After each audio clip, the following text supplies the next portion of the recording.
What's up, guys? It's time to learn some economics.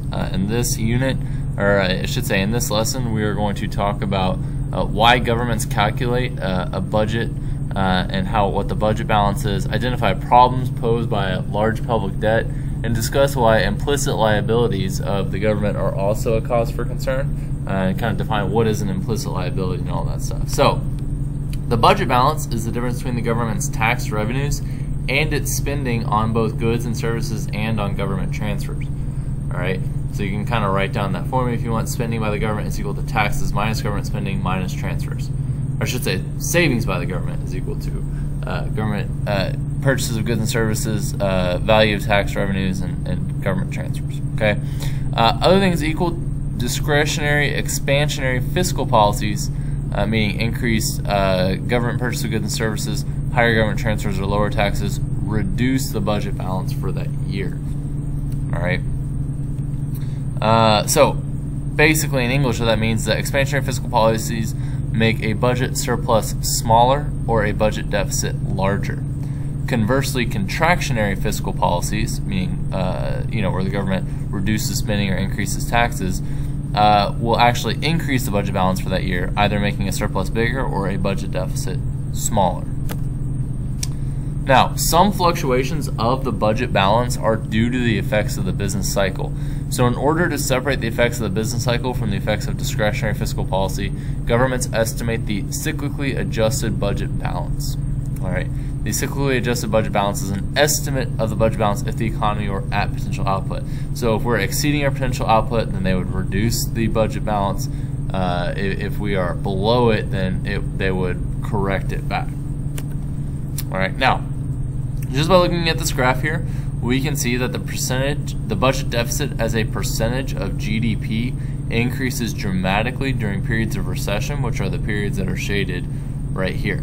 So anytime there's a recession, our deficits increase, and that's because of automatic stabilizers, and usually the government passes expansionary, they pass expansionary fiscal policies, and that increases the budget deficit, reduces the budget balance. All right, you can see the last one in 2009 was a huge deficit increase, but then deficits started going back down, and then they actually just started going back up because of a large tax cut that was passed. So the U.S. federal budget deficit and the unemployment rate, so you'll notice that as the unemployment rate increases, the budget deficit will also increase because there's more money going to assist those unemployed people, plus we're trying to pass bills to get them back to work.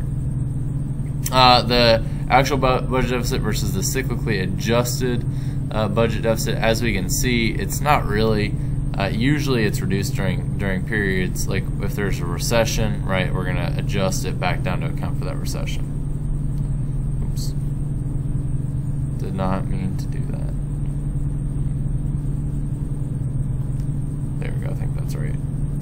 Oh well. Most economists don't believe that the government should be forced to run a balanced budget every year because this would undermine the role of taxes and transfers as automatic stabilizers.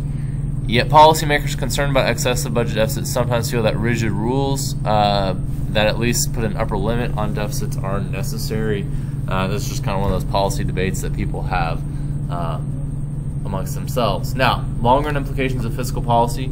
So the U.S. government budget accounting is calculated on the basis of fiscal years. A fiscal year runs from October 1st to September 30th and is labeled according to the calendar year in which it ends.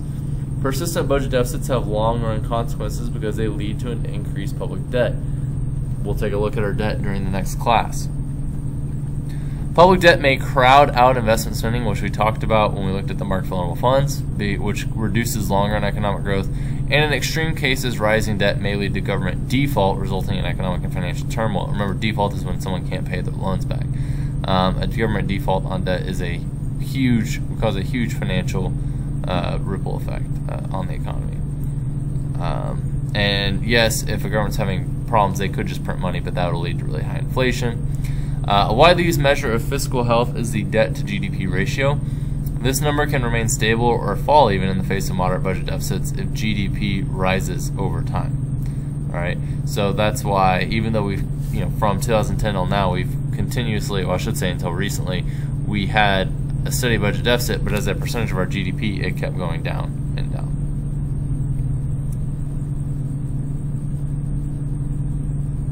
Now, what happened to the debt from World War II? So the government paid for World War II by borrowing on a huge scale. By war's end, the public debt was more than 100% of GDP, and many people were worried about how it could ever be paid off. The truth is that it was never really paid off. By 1962, the public debt was back up to $248 billion. Vigorous economic growth plus mild inflation led to a rapid rise in GDP. The experience was a clear lesson in the peculiar fact that modern governments can run deficits forever as long as they aren't too large. That's the key. Cannot be too large. Now, an implicit liability is basically a spending promise that's made by the government that are effectively debt despite the fact that they are not included in usual debt statistics. The reason why they're not included in usual debt statistics is because the government hasn't actually spent the money or borrowed the money for it. So future Social Security payments, for example, is an implicit liability. Those people have not drawn that Social Security yet, but we know that, hey, if this many people live to be this old, we're going to have to pay them this much money in Social Security.